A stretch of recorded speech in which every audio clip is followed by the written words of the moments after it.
무리가 몰려와서 하나님의 말씀을 들을새 예수는 게네사렛 호숫가에 서서 호숫가에 배 두 척이 있는 것을 보시니 어부들은 배에서 나와서 그물을 씻는지라. 예수께서 한 배에 오르시니 그 배는 시몬의 배라. 육지에서 조금 떼기를 청하시고 앉으사 배에서 무리를 가르치시더니 말씀을 마치시고 시몬에게 이르시되 깊은 데로 가서 그물을 내려 고기를 잡으라. 시몬이 대답하여 이르되 선생님, 우리들이 밤이 새도록 수고하였으되 잡은 것이 없지만은 말씀에 의지하여 내가 그물을 내리리이다 하고, 그렇게 하니 고기를 잡은 것이 심히 많아 그물이 찢어지는지라. 이에 다른 배에 있는 동무들에게 손짓하여 와서 도와달라 하니 그들이 와서 두 배의 채움에 잠기게 되었더라. 시몬 베드로가 이를 보고 예수의 무릎 아래 엎드려 이르되 주여, 나를 떠나소서, 나는 죄인이로소이다 하니, 이는 자기 및 자기와 함께 있는 모든 사람이 고기 잡힌 것으로 말미암아 놀라고 세베대의 아들로서 시몬의 동업자인 야고보와 요한도 놀랐음이라. 예수께서 시몬에게 이르시되 무서워하지 말라, 이제 후로는 내가 사람을 취하리라 하시니 그들이 배들을 육지에 대고 모든 것을 버려두고 예수를 따르니라. 아멘. 네, 호산나 찬양대 귀한 찬양 너무나 감사를 드립니다. 하나님이 영광 받으신 줄 믿습니다. 오늘 주의 날 우리가 함께 예배하는데 우리의 삶을 통해서 하나님이 영광 받으시기를 원합니다. 여러분, 그런 삶 모두 살게 되시기를 축복합니다. 전부를 내어주신 분이 나에게 계시다. 예수 그리스도께서 우리의 삶에 찾아오셨죠. 그리고 모든 것을 내어주셨습니다. 여러분, 그 주님께서 우리에게 찾아오셨을 때 주님은 늘 행하시는 일 한 가지가 있습니다. 그게 무엇이냐 하면 그것은 우리를 부르시는 일입니다. 주님께서는 우리를 부르셔서 하나님의 그 놀라운 역사에 참여하게 하십니다. 그런데 우리가 오해할 때가 있어요. 주님이 부르셔서 일 시키시는 것 아닌가. 그게 아니라 주님의 초점은 주와 교제하는 그곳으로 우리를 불러주십니다. 그 부르심에는, 하나님의 부르심에는 부족함이 없습니다. 그리고 하나님의 부르심에는 후회하심이 없으세요. 그러니까 하나님의 부르심에 응답해 달려가는 삶은 헛되지 않은 수고로 채워지게 되어 있습니다. 그러니까 여러분 모두가 부름받은 주의 자녀들이시죠. 그러니까 여러분의 삶은 헛되이 사는 인생 하나도 없는 것입니다. 그렇기 때문에 우리가 주님의 부르심에 응답하면서 정직하게 응답하며 사는 삶이 복이 있는 삶이다. 이것을 깨닫고 살게 되시기를 축복합니다. 제자들을 예수님께서 부르실 때 예수님은 정말 특별한 마음으로 그 제자들을 불러주셨어요. 우리가 묵상해야 할 것 중에 하나가, 예수님은 능력 있는 사람 선발 과정 이런 거 아닙니다. 제자를 부르실 때 능력을 보시는 것이 아니라 그 사람의 마음의 중심을 보시는 거죠. 그러니까 우리가 내 능력으로 사는 것 아니라 말씀에 의지해 사는 삶을 살게 된다. 그게 부르심에 응답하는 것이 됩니다. 오늘 말씀을 보니까 게네사렛 호숫가에서 두 척의 배가 있고 그 옆에서 그물을 씻고 있는 어부들이 있었습니다. 여러분 다 아시는 이야기죠. 고기 잡는 일에 성과를 보이지 못한 어부들입니다. 근데 그들이 그래도 다음을 기약하면서 그물을 손질하고 있는 거예요. 삶의 실패를 경험했습니다. 하지만 그 다음을 그저 묵묵히 준비하고 있는 어부들이 있는 거죠. 어떤 대단한 계획이 있는 거 아닙니다. 그저 일상을, 매일을 꾸역꾸역 살아가려고 하는 어부들이 있는 거예요. 그런데 예수님께서 그들을 찾아오신 겁니다. 그리고 한 가지 부탁을 시몬에게 하시는데, 시몬의 배에 오르셔서 배를 좀 띄워달라. 그래서 예수님이 그 배에서 무리들을 가르치시고, 이제 그 가르치시는 것을 다 멈추신 다음에 시몬에게 말씀 한 가지를 하시죠. 깊은 데로 가서 그물을 내려 고기를 잡으라. 여러분, 이때 시몬의 반응이 진짜 흥미롭습니다. 그저 짜증을 내거나 이건 말도 안 되는 일이다, 그게 아니라 그저 순종을 했어요. 이게 참 놀랍습니다. 5절 말씀에 우리들이 밤이 새도록 수고하였으되 잡은 것이 없지만은 말씀에 의지하여 그물을 내리리이다. 아멘. 말씀에 의지하여 그물을 내리겠다. 이게 어부가 할 이야기는 아닌 것 같아요. 근데 시몬은 그렇게 이야기를 했습니다. 눈에 보이는 상황 따라서, 경험 따라서 움직이는 삶이 우리의 삶일 때가 많습니다. 우리가 얼마나 정확하게 판단합니까? 그런데 말씀에 의지하는 삶이, 말씀에 의지해 사는 삶이 사실 우리의 삶을 전적으로 변화시키는 힘이라는 것을 우리가 깨달아야 하는 것입니다. 자신의 능력 따라 살아가는 것처럼 멋져 보이는 것이 없죠. 그러니까 우리가 세상을 살면서 자기 뜻, 자기 계획대로 능력 발휘하며 사는 사람 우리가 부러워하며 삽니다. 그런데 그 모든 사람들을 포함해서 사실 모든 사람들은 은혜로 사는 인생인 거예요. 사람들이 사는 삶의 방식은 은혜입니다. 하나님이 우리 인간 모두를 창조하셨잖아요. 지으신 분께서 우리의 삶을 이끄셔요. 여러분, 우리의 삶을 지으신 분의 매뉴얼을 따라서 사는 것이 진짜 복된 삶입니다. 그러니까 그게 말씀인 거죠. 그렇기 때문에 여러분, 말씀대로 그 매뉴얼대로 사는 삶이 복이 있어요. 그러면 주님의 말씀 앞에 서는 순간 우리의 가장 자연스러운 반응은 뭘까요? 우리의 가장 자연스러운 반응은 그 말씀 앞에, 그 주님 앞에 서게 될 때 내가 주님과의 관계 가운데서 내가 누구인지를 정말 알게 됩니다. 주님 앞에 섰어요. 그분은 의로우시고 완전한 사랑으로 우리를 이끌어 주시는 분이세요. 그러니까 그 주님 앞에 섰을 때 우리는 전혀 다른 반응, 하지만 너무나 자연스러운 반응을 하게 됩니다. 자, 8절 말씀을 보겠습니다. 주여 나를 떠나소서 나는 죄인이로소이다. 정말 시몬이 너무나 예상 밖의 반응을 보이는 겁니다. 근데 예상 밖이 아니라는 거예요. 주님 앞에 서면 누구나 죄인이라는 것을 깨닫게 됩니다. 주님께서 의로우시고 나를 사랑하시는 그분 앞에 내가 죄인이라는 것을 깨닫게 되는 거죠. 여러분, 시몬이 사실 인간적인 반응으로는 이게 가장 자연스러울 것 같아요. 고기를 많이 거둔 다음에 선생님 정말 감사합니다. 어떻게 이렇게 좋은 방법 알려주셨습니까? 너무 감사합니다. 다음에도 좀 알려주세요. 뭐 이런 식의 반응이 가장 인간적인 반응일 것 같잖아요. 그런데 말씀은 나는 죄인입니다. 제가 주님을 감당하지 못하겠습니다. 나를 떠나소서. 사실 이 고백은 다른 어떤 것이 아니라 주님만 의지할 수밖에 없는 저의 인생입니다. 이 고백을 한 거예요. 주님만 의지해야 하는 삶 없이는 우리에게 소망이 없다는 것을 시몬이 깨달은 겁니다. 여러분, 우리가 은혜 없이 살 수 없는 존재다. 이거 여러분이 깨닫게 됐다. 여러분, 놀라운 삶의 시작 앞에 있는 겁니다. 여러분에게는 여전히 너무나 강력한 소망이 여러분에게 주어진 거예요. 그러니 그 주님 앞에 가장 정직한 삶의 반응이 뭘까요? 내 삶을 그분께 내어 맡겨드리는 겁니다. 내 뜻대로 살면서 삶을 방향 지었던 삶에서 주님이 이끄시는 삶으로 우리의 삶을 내어드리는 거예요. 근데 바로 그 순간에 세상의 영은 그 길 두렵고 절망이다. 우리에게 그 마음을 심어줍니다. 내 뜻대로 못 사는 게 실패고 절망이라고 자꾸 말하는 거예요. 근데 여러분, 우리가 주의 말씀을 들어야겠습니다. 주님은 너무나 분명하세요. 너의 삶의 목표와 초점이 완전히 바뀌었다. 나를 만나는 순간, 나의 말에 순종하는 순간 너의 삶의 목표와 초점은 완전히 바뀌었다.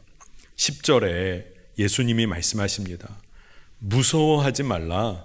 이제 후로는 내가 사람을 취하리라. 아멘입니다. 예수님이 정말 섬세하신 분이세요. 사람들의 마음에, 시몬의 마음에 두려움이 있을 거라는 걸 아신 거예요. 무서워하지 말라. 무서워하지 말라. 너의 삶은 이제 완전히 바뀌었다. 여러분, 부르신 분께서 그 삶을 이끌어 가신다. 이게 진짜 은혜인 겁니다. 여러분, 예수님께서는 우리를 부르실 뿐 아니라 우리의 삶의 가장 연약한 부분을 치유하고 회복시키시고 더 나아가 우리 삶의 죄를 사하시기를 원하시는 분이세요. 그러니까 우리를 주님이 부르셨는데 그 다음부터 너 알아서 나 따라와라 이렇게 하시지를 않으세요. 부르신 분이 아픔도 치유하시고 연약함은 가르쳐 주시고 연약함 회복시켜 주시고 가야 할 길도 보여주세요. 그러니 정말로 예수님은 우리의 삶을 이끄시는 거죠. 오늘 5장 우리가 11절까지 봤지만 5장 전체를 보면 예수님은 만나는 이들의 삶마다 치유를 선포하시고 근원적 삶의 죄의 문제를 다루십니다. 예수님께서 나병 고치시고 기도해 주시는 이야기가 5장에 등장하는데, 여러분, 나병이라는 것은요, 그 당시에 죄됨, 부정함의 대명사였어요. 근데 특별히 복음서 중에 누가복음은 굉장히 특별하게 이 나병 환자에 관해 기록을 합니다. 보통 우리나라에서도 아주 예전에는 문둥이라는 말을 썼어요. 그 이야기는 나병에 걸린 사람을, 그냥 그 사람을 아주 천하게 천대하는 표현이었습니다. 그 유대 사회에서도 마찬가지였던 거죠. 그런데 이 누가복음은 뭐라고 표현을 하고 기록하고 있냐 하면 이런 거예요. 한센시 병을 겪고 있는, 그 병에 고통당하고 있는 한 사람, 그 병으로 인하여 고통당하고 있는 한 존재. 그러니까 병은 병인데 그 병으로 고통당하고 있는 한 사람이다. 누가복음은 아주 정확하게 그렇게 표현하고 있습니다. 예수님의 마음이신 거죠. 예수님은 나병에 걸려 있더라도 나의 사랑스러운 자녀, 너무나 귀한 존재라고 말씀하시고, 심지어 그 병을 고치시기 이전에 이미 그 나병 환자가 나의 사랑스러운 자녀다, 본래적인 가치를 가진 한 존재다, 이거는 바뀌지 않는다, 이걸 분명하게 하신 거예요. 여러분, 우리가 아파하고 고통당할 때가 있습니다. 그런데 주님은 그 아픔과 고통 가운데 함께 하시기를 원하시고 회복시키시기 원하시는 분이에요. 그런데 우리가 아픔과 고통 가운데 있을 때 우리의 삶을 우리가 스스로 포기하거나 우리의 삶이 하찮은 것처럼 여길 때가 있어요. 이게 얼마나 비극입니까? 근데 주님은 우리의 삶을 붙잡으셔서 우리 스스로 내가 주의 귀한 자녀이다, 이 고백을 하도록 이끌어 주시는 거예요. 예수님은 또 중풍병자도 만나셔서 병을 고치실 뿐 아니라 죄 사하시기를 원하시는 주의 마음을 드러내십니다. 우리를 의롭게 여기셔서 생명의 길로 인도하시기를 원하시는 거예요. 여러분, 전부를 내어주신 분이 날 찾아오셨어요. 그리고 내 삶의 구체적인 문제뿐 아니라 죄의 문제까지 해결하기를 원하세요. 24절 말씀에 그러나 인자가 땅에서 죄를 사하는 권세가 있는 줄을 너희로 알게 하리라. 예수님이 죄를 사하는 권세를 가지고 계시다는 것을 드러내시려는 이유는 뭘까요? 예수님의 능력을 드러내시려는 게 아니라 예수님이 그만큼 우리를 사랑하고 계시다는 것을 드러내시려는 거예요. 그 사랑을 통해서 이제는 더 이상 죄의 종로를 타지 않고 죄에 대하여는 죽은 자요, 예수 그리스도 안에서 하나님에 대하여는 살아있는 자로 살도록 우리의 삶을 이끄시기 원하시는 겁니다. 여러분, 그분은 우리를 부르셨는데 우리에게 어떤 능력 요구하지 않으세요. 우리의 연약함은 그분께서 치유하세요. 그리고 우리의 무너진 죄된 삶은 의롭다고 여겨주세요. 그러니까 우리는 묶여 사는 인생 아닙니다. 많은 사람들이 신앙생활 하면서도 주의 말씀에 순종해야 하는 것이 묶여 사는 것처럼 여길 때가 있어요. 내가 세상에서 이제 아무 기쁨도 없이 산다고 여길 때가 있습니다. 여러분, 아니에요. 말씀의 기쁨으로 순종할 자유를 우리에게 주신 거예요. 묶여 사는 삶이 아니라, 순종하여서 묶여 사는 삶이 아니라 주의 말씀을, 내가 주님 허락하신 자유를 가지고 선택할 기회를 주신 거예요. 세상의 길이 아니라 내가 주의 길을 선택하여 가겠습니다. 놀라운 은혜와 자유를 우리에게 허락하신 겁니다. 주님께서 말씀으로 우리를 부르세요. 나를 따르라 말씀하세요. 복음서를 보면 예수님께서 권위 있게, 권세 있게 말씀하셨다는 기록들이 많습니다. 그 말씀에 힘이 있었다는 거예요. 근데 이 말씀에 힘이 있다, 권세가 있다라고 하는 힘과 권세라는 단어가 복음서에는 익수시아라는 말로 표현이 돼 있어요.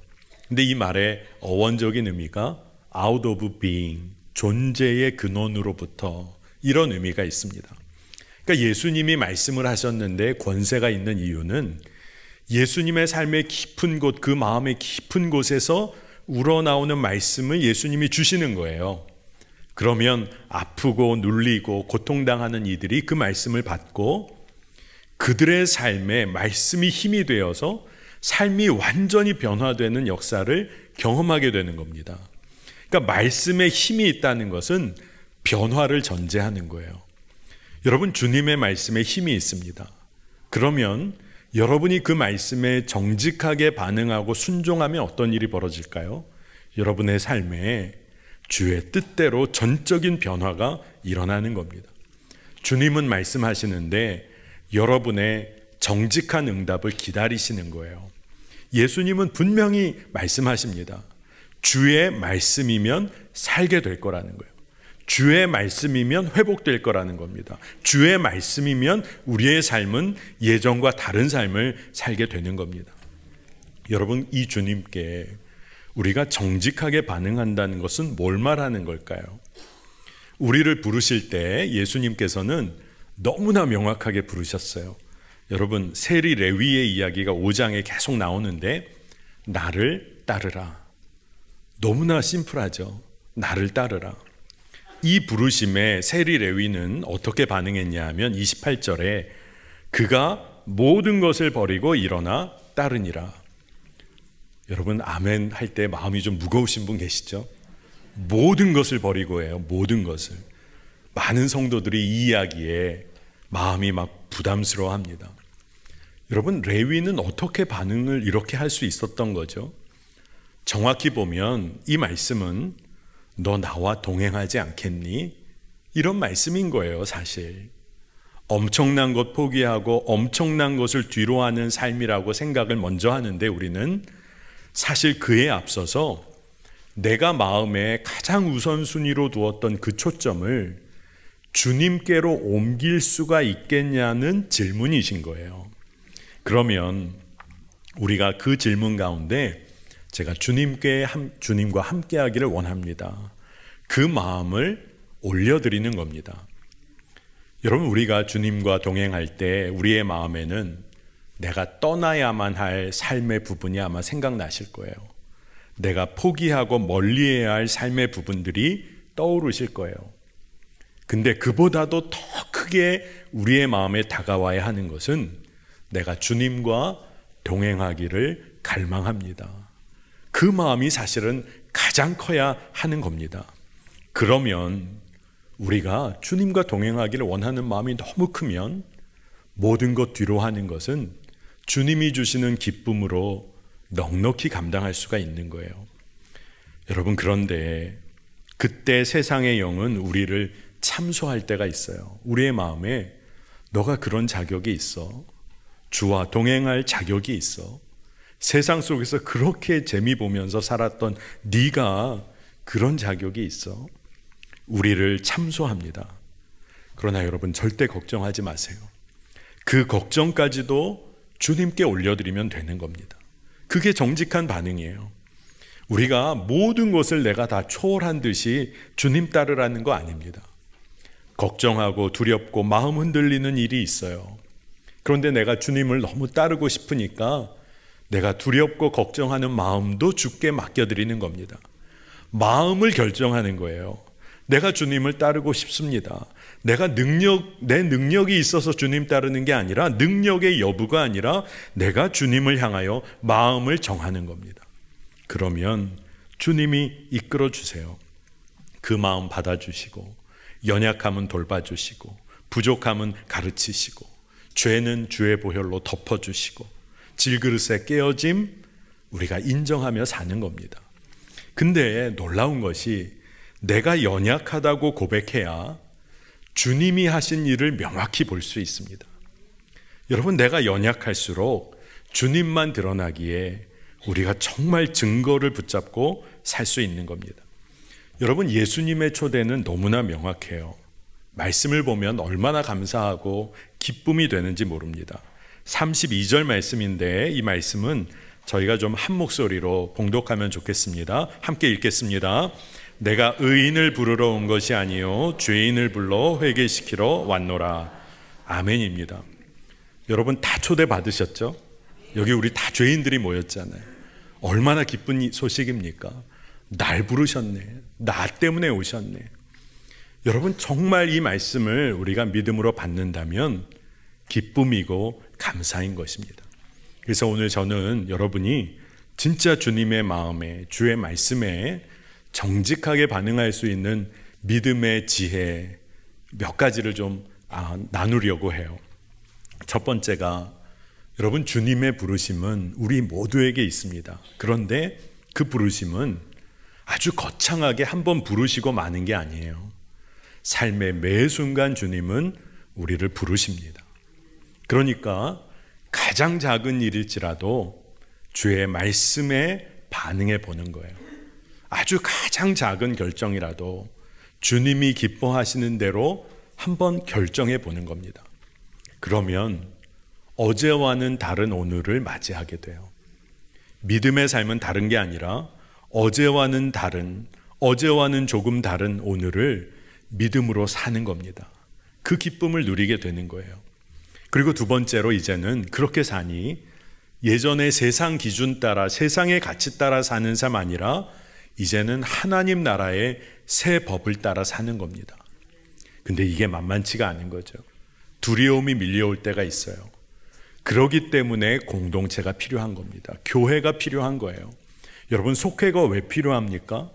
믿음의 동역자들이 서로를 권면하고 기도하고 함께 그 길을 걸어가기, 그것 때문에 필요한 거예요. 선교회도 마찬가지입니다.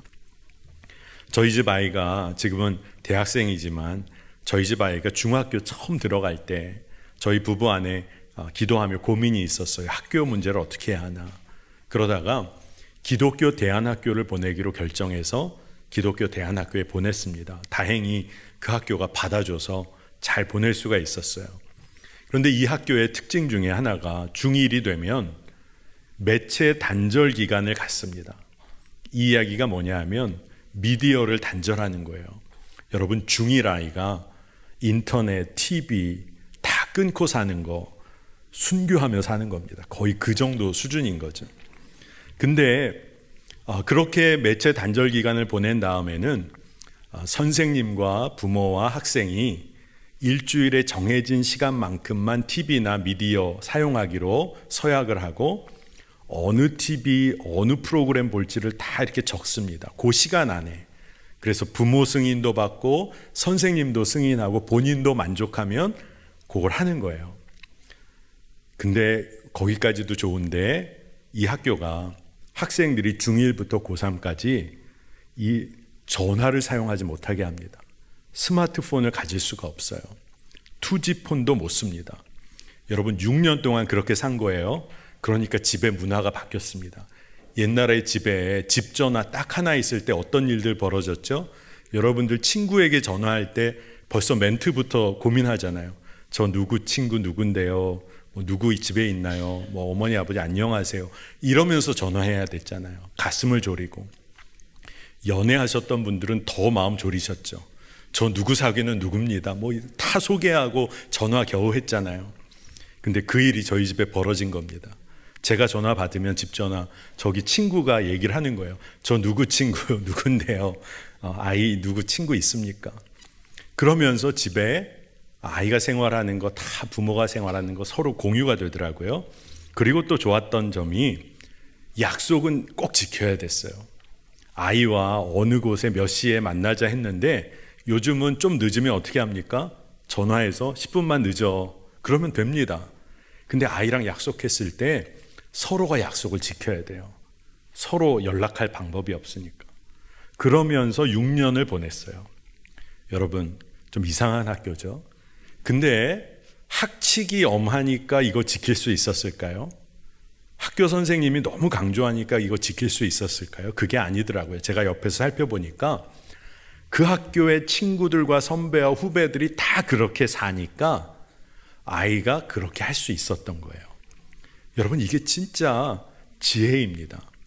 여러분, 하나님의 말씀대로 사는 거 흔들릴 때 있어요. 근데 여러분, 믿음의 가족들이, 속회 식구들이, 선교의 식구들이 옆에서 함께 믿음의 길을 걸으면 할 수가 있는 거예요. 이게 얼마나 중요하면 이렇게 강조가 되겠어요? 그렇죠? 여러분, 이게 정말로 중요한 일입니다. 여러분, 그러니까 우리가 깨어 있어야 합니다. 서로가 서로 격려하고 권면하고 또 사랑으로 고쳐나갈 수 있도록 권면하는 거예요. 여러분, 이렇게 살면서 우리가 하나님 나라의 새 법을 살아가는 겁니다. 그러니까 익숙함을 뛰어넘는 삶으로 나아갈 수 있어요. 두려워하지 않고 신뢰하며 주님만 신뢰하는 삶으로 나아갈 수 있어요. 그러니 우리의 삶이 주님을 기쁘시게 할 수 있습니다. 여러분, 주님을 기쁘시게 하는 삶에 도전해 보세요. 근데 그 방법은 하나님의 말씀을 마음에 품고 거기에 반응하는 겁니다. 여러분이 철이 들어서 부모님이 기뻐하실 때가 있었을 거예요. 근데 그게 다른 어떤 게 아닙니다. 부모님의 말씀을 마음에 기억하기 시작했을 때부터, 부모님의 말씀을 잊지 않고 그렇게 행하려고 했을 때부터 철이 들었다는 말을 들으셨을 거예요. 그리고 부모의 마음을 기쁘게 합니다. 우리가 하나님의 말씀을 마음에 품고 그렇게 반응하기 시작하면 주님이 기뻐하세요. 여러분, 주님을 기쁘시게 하는 삶은 다른 게 아닙니다. 여러분, 하나님의 말씀에 정직하게 응답해 보는 거예요. 우리를 찾아오셔서 생명을 내어주시기까지 전부를 내어주신 주님이 계세요. 이미 내어주신 그 주님께서 우리를 부르세요. 나를 따르라고 말씀하세요. 근데 더 놀라운 것은 주님께서는 그 부르심을 취소할 생각이 없으세요. 누구야, 날 따라라. 그러신 다음에 내가 이름을 잘못 불렀다. 네가 아니다. 너는 그냥 쉬어라. 이렇게 하시는 적이 없다는 겁니다. 나를 부르신 그분께서 나의 아픔과 연약함을 다 회복시키셔서 또 내 무너진 삶을 일으키셔서 죄에 묶여 사는 삶 다 풀어주셔서 우리가 힘을 얻어서 세상을 향해 나아갈 수 있도록 우리를 이끄신다는 거예요. 그러니까 제가 곰곰이 생각해 봤습니다. 주님이 부르시고 주님이 회복시키시고 주님이 이끌어주시고 나는 내가 주님 따르기 위해서 뭐 큰 일을 한 것 같은데 사실 주님이 다 하셨다는 거예요. 주님이 내 삶을 다 책임지셨다는 겁니다. 제가 예전에 꽤 오래전 일이지만 미국에서 목회할 때 이스라엘 성지순례를 성도님들을 모시고 간 적이 있어요. 성지도 다녔지만 아마 성지순례할 때 꼭 가게 되는 곳이 사해를 방문하는 겁니다. 사해는 여러분 아시는 것처럼 염분이 너무 많아서 다른 생물들이 못 살죠. 근데 그곳에서 제가 꼭 한번 해보고 싶은 게 있었습니다. 그건 다름 아니라 저희 집에 아주 오래된 사진첩을 열어보면 저희 아버님이 사해에서 마치 침대에 누워있듯 떠 있으면서 책을 보고 계신, 두 손으로 책을 보고 계신 그런 사진이 있어요. 제가 아버님이 목회하시다가 일찍 돌아가셔서 제가 그 사진을 볼 때마다 여기 한번 가면 나도 요거 한번 해보면 좋겠다, 그런 마음이 있었던 것 같아요. 그래서 저는 시도하기를 나는 여기서 신문을 봐야겠다, 누워서 신문을 봐야겠다. 왜냐하면 사해가 염분이 많으니까 몸을 받쳐주니까 그래야겠다 하고 간 거예요. 근데 사해에 가서 제가 정말 놀라운 건 많이 봤습니다. 사해에서도 물에 빠지는 사람은 빠지더라고요. 그거 참 놀랍습니다. 그냥 몸만 맡기면 되는데 이렇게 보니까 조금 좀 이상하잖아요. 이거 몸을 맡겨도 될까 해서 힘을 주는 사람은 아주 그냥 빠지는 거예요. 사해에서 그냥 물로 들어갑니다. 그래서 저도 신문 이렇게 해서 한번 해보는데 처음에는 좀 잠겼어요. 이게 아니구나. 힘을 완전히 빼고 물에 맡기니까 몸이 뜨는 거예요. 참 신기한 경험이었습니다. 여러분, 우리 삶이 이래요. 내 힘으로 할 수 있을 것 같아서 온통 힘주고 삽니다. 심지어 막 센 척하고 살잖아요. 근데 끊임없이 삶의 깊은 수렁으로 빠져드는 것을 경험합니다. 그러나 완전히 맡겨드리면 어떻게 되는 거예요? 주님께 완전히 내어드리면 오늘 말씀 통해서 알게 된 것처럼 주님이 다 하세요. 완전히 맡겨드리면 주님이 너무 바빠지시는 거예요. 주님이 하십니다. 여러분, 주의 말씀에 정직하게 응답하는 것은 뭘까요? 전부를 내어주시고 나를 세우기 원하셔서 그토록 애쓰시는 주님, 그 주님께 내 삶을 맡겨드리는 거예요. 여러분, 힘 다 빼야 합니다. 교회에서 내 주장할 일 없어요. 말씀에 함께 순종하면 되는 거예요. 누가 옳고 그르고 없어요. 주님이 옳으세요. 그분께 순종하는 거예요. 그러면서 우리의 삶에 기쁨이 채워지기 시작하는 겁니다. 하나님의 부르심에는 후회가 없으세요. 하나님의 부르심, 여러분, 그 부르심을 다 받은 사람들입니다. 우리가 왜 그렇게 아웅다웅하며 살아야 합니까? 부르신 분을 의지하며 사는 거예요. 여러분, 그 뜻대로 사는 순종으로 기쁨의 삶 누리시기를 축복합니다. 우리 다 함께 기도하겠습니다. 하나님, 감사합니다. 나를 부르시고 나의 삶을 이끄시는 주님, 그 놀라운 주의 역사 찬양합니다. 하나님, 나를 사랑하셔서 부르실 뿐 아니라 치유하시고 가르치시고 세상으로 내어보내시는 그 주님께 내 삶을 그저 맡겨드립니다. 우리 삶을 내어드립니다. 주님, 사용하여 주옵소서. 주의 나라의 영광을 위하여 사용하여 주옵소서. 이제는 더 이상 두려워하지 않고 염려하지 않고 주님의 말씀에 응답하며 살기를 원합니다. 그 사랑의 마음, 주님의 마음에 정직하게 반응하게 하여 주옵소서. 감사드리며 예수 그리스도의 이름으로 간절히 기도합니다. 아멘.